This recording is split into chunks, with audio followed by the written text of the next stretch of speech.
Iyawn, naandini nga ulit tayo sa trabaho, magsisipag ng kaunti. Ngayong araw nga ay mga manok ang ating pagdidiskitahan. Gagawa nga tayo din ng iba't ibang flavor ng spatchcock chicken. At para makagawa noon, syempre kailangan natin ng mga manok.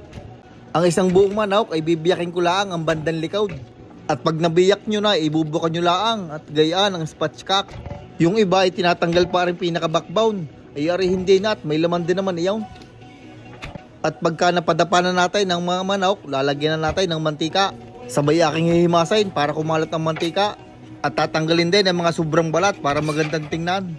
Hihimasin lang natin na ring loob at saka ring labas. Para ang magiging binder para kumapit ang ating ilalagay na pampalasa mamaya. At huwag nyo kakalimutang i-massage para ma-relax. At pagkatapos sa mantika, ay aray, ilalagay na natin ang mga pampalasa. Ang nilalagay kong aray, yung aming ginagawang homemade rub. Kung tawagin ay rosay rub. Aray ay all-purpose rub. Pwede sa manok, sa baboy, sa baka, sa isda, sa gulay, sa inyong kilikili at singay. Bali lahat nga ng part ay ating lalagyan, pati ang mga ila-ilalim.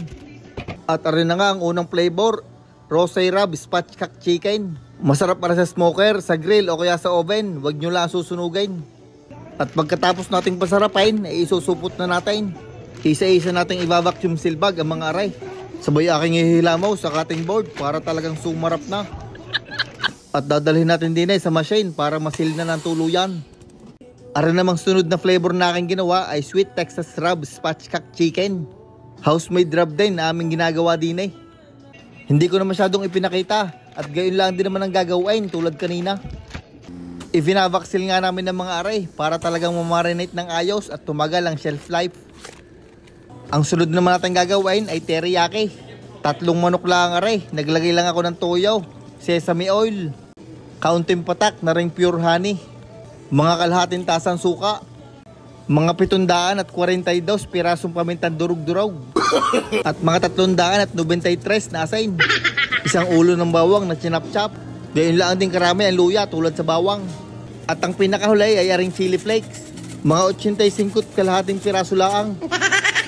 Pag nailagay na lahat ng pampalasa ay hahaluin na. Babalik-balik ta rin lang sabay hihimas-himasin. Ikukuskus din sa ilalim para walang takas. At pag nahalo na ay gaya na itsura. Pwede nang balutin. Ilalagay lang din sa vacuum seal bag. Sabay lalagyan ng mga bawang at luya at kaunting marinade. Para talagang mabangaw pagka niluluto. Halos garna din ang sa adobo. Hindi lang ako gumawa ngayon. Arin ang aking mga nagawa. Tig-4 ang 3 flavor. Lalagyan lang arin ng label, date at pwede nang ilabas. At yun lang for today's video. Maraming salamat sa inyong palaging panonood.